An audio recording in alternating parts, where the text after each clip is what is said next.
Hello learners, सो कैसे हैं आप सब। Hope you are doing well and आप अपनी पढ़ाई एंड फैमिली का ध्यान काफी अच्छे से रख रहे होंगे। Welcome to the Navya classes. As you all know that we are going through the series CHSL 2022 idioms and it is very beneficial for the all government exams like Jharkhand SSC, Bihar Civil Court and all types of government exams which you are going to give. It is beneficial for all the exams. Okay, so go through this and please आप last तक video में बने रहिए ताकि आप देख पाओ कि कितने बेनिफिशियल आपके लिए। Today we are going to discuss 10 idioms. Okay, so देख लेते हैं कि 10 में से पहला कौन सा है। ओके, सो बिना देरी किए let's start for the today and first idioms for the today is be at a loose end. Okay, पहला क्या है? Be at a loose end. Be at a loose end का मतलब क्या होता है दोस्तों? Be at a loose end का मतलब होता है मतलब जिसके पास कुछ करने को नहीं हो या फिर उसको समझ नहीं आ रहा हो कि हम क्या करें। Okay, which have nothing to do, nothing to do. So देख लेते हैं, यहाँ पे 4 ऑप्शंस है, इसमें से कौन सा इसका आंसर होगा। Okay, first one is to have nothing to do, यही है, फर्स्ट ही मिल गया मुझे तो। Okay, on a turning point नहीं होगा, डिफाइनिंग मोमेंट बिल्कुल नहीं, in much trouble, no trouble में है ऐसा नहीं, मोमेंट को डिफाइन करे भी नहीं, ऑन ए टर्निंग पॉइंट भी नहीं। हम जैसा मैंने पहले ही कहा कि be at a loose end का मतलब होता है नथिंग टू डू, मतलब जिसके पास कुछ करने को नहीं है या फिर उसको समझ नहीं आ रहा है कि क्या करे नहीं करे। तो answer will be this one, to have nothing to do. Okay, next है, नेक्स्ट क्या है? Catch 22 situations. Okay, catch 22 situation का मतलब क्या होता है? कैच 22 सिचुएशन का मतलब ये होता है कि कोई ऐसा सिचुएशन जिसमें मतलब जिसका हमें सोल्यूशन नहीं मिल रहा हो या फिर बहुत ही मतलब इम्पॉसिबल काम हो। The work is impossible. Okay, which is impossible, आप बोल सकते हो which is impossible to do, impossible to do, या फिर बहुत ज्यादा डिफिकल्ट हो, टू कॉम्प्लिकेटेड। ओके, क्या बोल सकते हैं? Too complicated.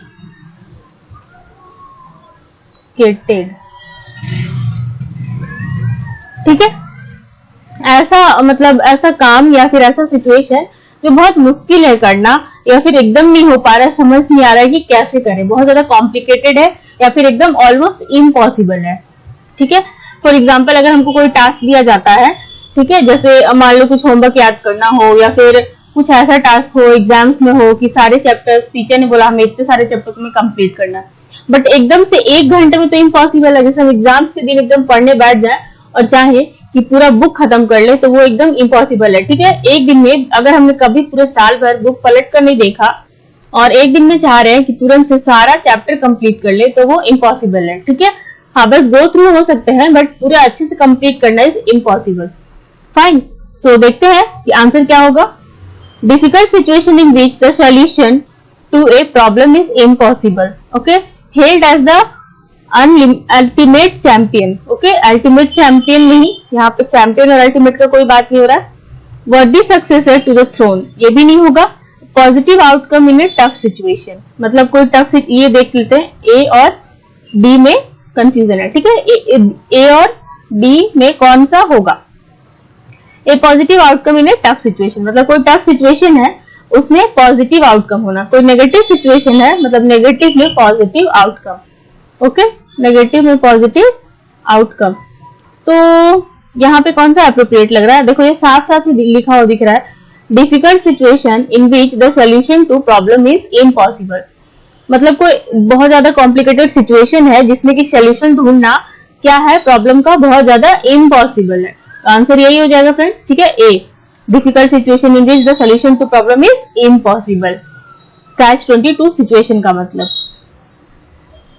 Next one is to win laurels. ठीक है, टू विन लॉरेल्स का मतलब क्या होता है? ठीक है, अगर किसी को पता है तो प्लीज कमेंट सेक्शन में आप लोग मेंशन नहीं करते हो, कमेंट सेक्शन में मेंशन करके बताओ कि आपको आउट ऑफ 10, आउट ऑफ 9 जितने भी करवाती हूँ मैं, उसमें आपको कितने मिले, ठीक है, कितना आपने सही करा, कितने गलत हुए, कितना ऐसा था जो बिल्कुल ही नहीं समझ आ रहा था, कभी सुना नहीं, पहली बार सुना है ना। तो अगर ये किसी को आता है तो प्लीज आप कमेंट करके बताओ कि कितना है, ठीक है, मतलब क्या आ रहा है आपको, कितने मार्क्स मिल रहे हैं, आपको उससे समझ आएगा ना कि आपको कितना आता है नहीं आता है। आप लोग अगर कमेंट नहीं करते हो, ठीक है, कमेंट करके बताया करो। तो विन लॉरेल्स का मतलब क्या होता है, देख लेते हैं, ठीक है। इसका मतलब होता है कि किसी को बहुत ज्यादा रेस्पेक्ट गेन करना, मतलब किसी को बहुत ज्यादा रेस्पेक्ट मिलता है, रिस्पेक्ट गेन, ठीक है। अवार्ड जैसे मिलता है ना, जब रिस्पेक्ट मिलता है, किसी को अवार्ड मिलता है किसी चीज के लिए, लाइक जो हमारे सोल्जर्स होते हैं, अगर वो बहुत ज्यादा ब्रेवरी से लड़े होते हैं तो उनको अवार्ड मिलता है राष्ट्रपति के द्वारा, ठीक है। इसका मतलब ये हो गया। तो यहाँ पे देख लेते हैं आंसर क्या होगा। Sorry, to gain honour, to be decisive, to change, to punish, punish तो नहीं क्योंकि यहाँ पे अवार्ड मिलने का बात हो रहा है, तो पनिश तो होगा नहीं, चेंज भी नहीं होगा, ठीक है, डिसिसिव भी नहीं होगा, तो क्या हो जाएगा, टू गेन ऑनर, मतलब ऑनर मिलना, अवार्ड मिलना, ठीक है, रेस्पेक्ट मिलना। So answer will be A, to gain honour, to win laurels का मतलब। नेक्स्ट क्या है, नेक्स्ट है the youth involve in the accident skipped by the skin of his teeth. देखो यहाँ कहने का मतलब क्या है, क्या कह रहा है कि जो यूथ है, ठीक है, वो यूथ है, ठीक है, यूथ जो है वो इन्वॉल्व हुआ था एक्सीडेंट में, मतलब उसका एक्सीडेंट हुआ but escaped bye the skin of his teeth, मतलब जैसे हम कहते हैं ना बाल बाल बच गया, वो बाल बाल बच गया, ठीक है, बाल बाल बच गया, मतलब उसका एक्सीडेंट हुआ बट क्या हो गया, वो थोड़ा सा के लिए escaped bye the skin of his teeth, मतलब जैसे एकदम थोड़ा सा के लिए वो बच गया, ठीक है, या फिर उस किसी तरह वो मैनेज कर पाया एक्सीडेंट से बचने में, फाइन। सो आंसर देखते क्या होगा, a barely manage to escape, very arrogant, बहुत ज्यादा एरोगेंट है, नहीं एरोगेंट की कोई बात नहीं हो रही है, यहाँ पे एरोगेंसी नहीं हो रहा है, ठीक है, ऑलवेज टेकिंग कैलकुलेटेड डिसीजन, जो हमेशा सोच समझ कर डिसीजन लेते हैं, no deficiency of funds, fund की कमी हो गई, नो। सो आंसर क्या हो जाएगा, ए बेयरली मैनेज टू एस्केप, किसी तरह वो मैनेज कर पाया, फाइन। नेक्स्ट देख लेते हैं कि क्या होगा, कौन सा है इडियम्स। ओके, नेक्स्ट क्या है, नॉक डाउन। नॉक डाउन का मतलब क्या होता है फ्रेंड्स, नॉक डाउन का मतलब होता है कि किसी चीज से मतलब आप कोलाइड हो गए और क्या होगा, उसमें फेल हो गया, मतलब किसी चीज से टकरा गए, ठीक है, collide and fail, okay, collide and fail, collide with someone और समथिंग एंड गेट फेल्ड, क्या हो गया, फेल हो गया। तो यहाँ पे देखो क्या होगा आंसर, रीडू नहीं, फिर से करना नहीं, एक्सेप्ट करना नहीं, सक्सीड करना भी नहीं, टू डिमोलिश आंसर हो जाएगा। यहाँ पे क्लियर दिख रहा है, ठीक है, इसमें ज्यादा एक्सप्लेन करने की जरूरत है नहीं क्योंकि साफ साफ लिखा हुआ दिख रहा है, टू डिमोलिश, मतलब नॉकडाउन का मतलब क्या हो गया कि कोलाइड करना और फेल हो जाना, तो डिमोलिश। टू डिमोलिश का मतलब एग्जाम्पल ले लो कि कोई बिल्डिंग है, ठीक है, किसी चीज से टकरा गई, मान लो तूफान आया, तूफान से टकराई और क्या हो गई, पूरी की पूरी बिल्डिंग गिर गई, डाउन, ओके, तो to demolish is the answer. Okay, next क्या है, eat like a horse. Eat like a horse का मतलब क्या होता है, eat like a horse, eat like a horse का मतलब जो एकदम घोड़ा की तरह खाता है, कैसे बोलते हैं, एकदम घोड़ा की तरह खा रहा है। तो घोड़ा क्या होता है, बहुत ज्यादा खाता है ना, हॉर्स क्या होता है, बहुत ज्यादा खाता है। तो eat a lots of food, eat making sound, no भाई साउंड करके नहीं खाना, डिसलाइक फूड, नहीं तो बहुत ज्यादा खा रहा है ना, तो डिसलाइक कैसे होगा, ईट फूड वाइल रनिंग, दौड़ते दौड़ते खा रहा है, अब कहोगे मैम ठीक है ना, ईट लाइक ए हॉर्स है, मतलब हॉर्स रन कर करके खा रहा है, तो यहाँ भी ये हो सकता है eat food while running, no, this will not the answer, answer will be eat a lots of food, जो बहुत ज्यादा खाता है उसको बोलते हैं हम eat like a horse. Next क्या है, बीट अराउंड द बुश, ये तो बहुत ही कॉमन और बहुत फेमस इडियम्स है, ठीक है, सबको पता होगा, but still we will discuss. Beat around the bush, ऐसे होंगे बहुत सारे लोग जिनको नहीं पता होगा। बीट अराउंड द बुश का मतलब क्या होता है, जो सीधे सीधे बात ना करके घुमा फिरा के जो बात बोलता है, ठीक है, लाइक एक मान लो कोई स्टूडेंट है, वो अपने पापा को बता रहा है अपने एग्जाम्स के बारे में, उसके रिजल्ट आ गया, ठीक है, वो कह रहा है शर्मा जी का बेटा फेल हो गया, वर्मा जी का बेटा फेल हो गया, मिश्रा जी का बेटा फेल हो गया। तो उसके पापा कह रहे हैं भाई तुम कहना क्या चाहते हो, डायरेक्ट बोलो, सबके बारे में क्यों बता रहे, तुम अपने बारे में बताओ। तो वो कह रहे हैं मैं तो आइंस्टाइन का बेटा थोड़ी ना जो पास हो जाऊंगा, जब सब लोग फेल हो गए तो मैं भी फेल हो गया। तो वो सीधे सीधे कह सकता था कि मैं फेल हो गया, बट वो सीधे ना कह के कि मैं फेल हो गया, क्या बोल रहा है, सबके बारे में बता रहा है ताकि आप समझो, उसके बाद अपने बारे में बता रहा है। ओके, सो सीधे सीधे पॉइंट पे ना बोल के घुमा फिरा के बोलता है, उसको कहते हैं beat around the bush. To discuss minute details of something, to avoid talking about what is important, to search for a lost thing in vain, to hope for something that is unattainable। तो answer क्या हो जाएगा यहाँ पे, answer देखो, to discuss mean details about something, नहीं details से बात नहीं करना, to avoid talking about what is important, ये आंसर हो जाएगा। ठीक है, कि जो इंपॉर्टेंट है हम उसके बारे में बात नहीं कर रहे हैं, हम सीधे सीधे पॉइंट पे नहीं आ रहे हैं।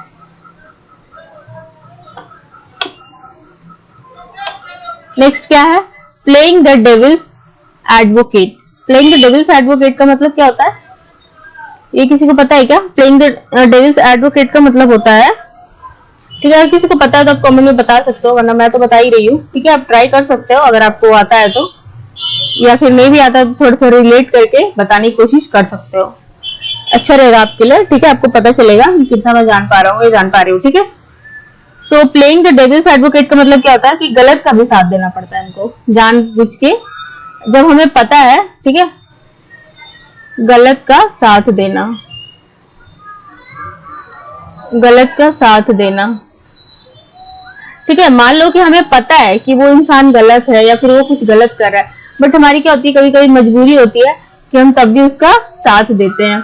लाइक जो निर्भया केस हुआ था ना, उसमें क्या था कि सबको पता था कि वो जो 3-4 हैं वो सारे लोगों ने गलत करा है निर्भया के साथ, लेकिन क्या होता कि स्टिल उसको एक वकील मिला है ना, एडवोकेट मिला, उसके लिए भी एक एडवोकेट ऐसे थे जो लड़ रहे थे, मतलब उसके लिए उसको इंसाफ दिलाना चाह रहे थे, तो साथ तो दे रहे थे ना, उनको भी पता था कि वो गलत है, बट स्टिल वो चाहते थे कि इनकी सजा कम हो जाए, ये बच जाए, है ना। एक तो अगेंस्ट में थी ही कि जो सजा हो जाए, बट एक बचाने के लिए भी तो थे, तो उनको पता था, बट स्टिल वो उसका साथ दे रहे थे। ओके, तो इसका मतलब यही होता है प्लेइंग द डेविल्स एडवोकेट का मतलब, हमें पता है कि वो गलत है बट स्टिल हम मजबूरी में उसका साथ दे रहे हैं। फाइन, सो आंसर देखते क्या होगा, one who is composed at all the times, one who argues against something just for the sake of arguing, one who is good at judgment, one who pits the culprit against the lawyer। so answer क्या हो जाएगा, देखो यहाँ पे clearly दिख रहा है ना, one who argues against something just for the sake of arguing, मतलब कि just for the sake of arguing का मतलब क्या हो जाएगा, just for the sake of arguing मतलब हमें पता है कि वो गलत है फिर भी हम उसका साथ दे रहे हैं। Fine, so answer will be B, one who argues against something just for the sake of arguing। Back out, back out का मतलब क्या होता है फ्रेंड्स, नेक्स्ट वन क्या है, बैकआउट। ओके, बैकआउट का मतलब पीछे हटना, ठीक है, पीछे हटना। ओके, पीछे हटना, पीछे हटना का मतलब लाइक जैसे मान लो हमको कुछ करने जाना है, ठीक है, मतलब किसी के साथ देना है, अपने जो लाइक बेस्ट फ्रेंड है, कोई बेस्ट फ्रेंड है हमसे हेल्प मांग रहा है, हम तो हाँ हाँ कह रहे हैं उसको, ठीक है, जब साथ देने का टाइम आता है तो क्या करते हैं, हम बैकआउट हो जाते हैं। ओके, हम पीछे हट जाते हैं, बैकआउट हो जाते हैं, मतलब समय पे धोखा दे देते हैं। ठीक है, तो इसका मतलब क्या होगा, to stand out, no, to move backwards, no, to withdraw from, to pull over, pull over नहीं, ओके, बैकवर्ड भी नहीं, स्टैंड आउट भी नहीं, answer will be to withdraw from, मतलब पीछे हट जाना। Fine, and the last one is compare apples with orange. ठीक है, मतलब एप्पल्स को ऑरेंज के साथ कंपेयर करना, कोई तुक बैठ रहा है क्या, एप्पल को ऑरेंज के साथ हम कैसे कंपेयर कर सकते हैं, एप्पल तो एप्पल है भाई, ऑरेंज तो ऑरेंज है। ओके, सो इसका मतलब क्या हो गया, एप्पल मतलब कि जमीन आसमान का अंतर दोनों में, ठीक है, जमीन आसमान का अंतर होना, मतलब इसमें और इसमें कोई रिलेशन नहीं है, कोई डिफरेंस, सॉरी कोई सिमिलैरिटीज नहीं है, दोनों बहुत मतलब अलग अलग है। ठीक है, lots of difference, lots of difference, ठीक है, नो सिमिलैरिटीज।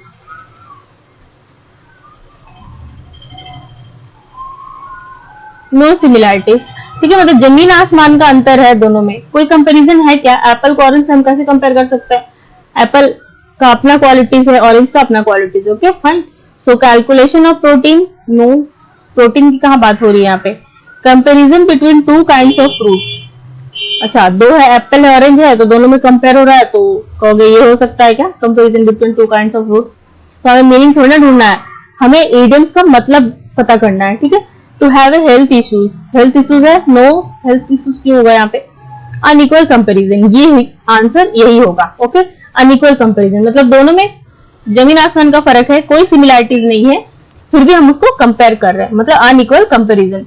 एक बहुत इंटेलिजेंट है, ठीक है, और एक बहुत पुलिस है या फिर एवरेज है, तो हम उन दोनों को क्यों कंपेयर करें भाई? दोनों को कंपेयर नहीं कर सकते ना। बहुत इंटेलिजेंट है तो उसका अपना तरीका है पढ़ने का, उसके अपने ट्रिक्स एंड टिप्स होते होंगे, बट जो बेवकूफ है या एवरेज है उस पर तो थोड़ा मेहनत करना पड़ेगा ना, वो थोड़ी ना एकदम इंटेलिजेंट वाले की तरह तुरंत तुरंत कैच कर लेगा। ठीक है, तो कमजोर बच्चे होते हैं, उनपे क्या होता है? मेहनत करना होता है। तो दोनों को कंपेयर हम नहीं कर सकते, वो दोनों अपनी अपनी जगह सही है। ठीक है, फाइन। सो आपको समझ आ गया होगा इतना सारा। ठीक है, सो हमने 10 करे। सो अब हम क्या करते हैं कि लेट्स डू रिवीजन। आओ हम लोग एक हाजमे की ट्रिक्स एंड टिप्स देख लेते हैं। ठीक है, इससे क्या होगा? हमें सारा एक बार रिवाइज हो जाएगा और याद रहेगा। तो let's do revision for the today of all 10 idioms. Fine, देख लेते हैं फटाफट से। हम एक बार रिवीजन करते हैं। पहला क्या है? Be at loose end. Be at loose end का मतलब क्या होता है? जो कि जिसको समझ नहीं आ रहा है कि क्या करना है, जिसके पास कुछ नहीं करने को, तो answer will be to have nothing to do. Fine. And next one is catch 22 situation का मतलब क्या होता है? कि जो काम बहुत इम्पॉसिबल है या बहुत डिफिकल्ट है, तो answer will be difficult situation in which the solution to problem is impossible. Next one is to win laurels. To win laurels का मतलब क्या होता है? कि जो बहुत ज्यादा जिसको रेस्पेक्ट मिलता है, ओनर मिलता है। ओके, तो गेन ओनर इसका मतलब हो गया। Next one is the youth involve in the accident escaped bye the skin of his teeth. मतलब बार बार बच गया, एक्सीडेंट हुआ फिर भी वो किसी तरह मैनेज कर लिया खुद को बचाने में। Okay, so answer will be a barely manage to escape. Next one is knock down. Knock down का मतलब क्या हो गया? किसी चीज के साथ कुछ टकरा गया और वो क्या हो गया? फेल हो गया। लाइक बिल्डिंग हवा से टकरा गई, तूफान से टकरा गई और क्या हो गई? गिर गई। Okay, so answer will be to demolish. Next one is eat like a horse. मतलब घोड़ा की तरह खाना का क्या मतलब होता है? Eat a lots of food. Beat around the bush का मतलब सीधे सीधे बात ना करके घुमा फिरा के बात बोलना। Okay, to about talking about what is important.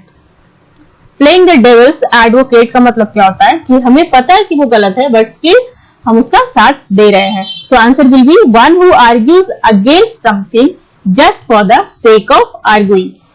Fine. Next one is back out. Back out का मतलब क्या होता है? पीछे हटना, मतलब समय पे धोखा दे देना। Okay fine, so answer will be to withdraw from. Next one and last is compare apples with orange. मतलब दोनों का कोई तुलना नहीं है, फिर भी हम उसको क्या कर रहे हैं? कंपेयर कर रहे हैं। तो क्या हो जाएगा? Answer will B unequal comparison. So thank you for the today guys. Thank you for watching. Okay. Hope you like this video. If you like this, please share, subscribe and comment. Share with your friends so they can also get benefited for their coming exams. Okay. और आप comment करके जरूर बताना कि how much you got out of 10. So तब तक के लिए thank you. Keep sharing, keep learning.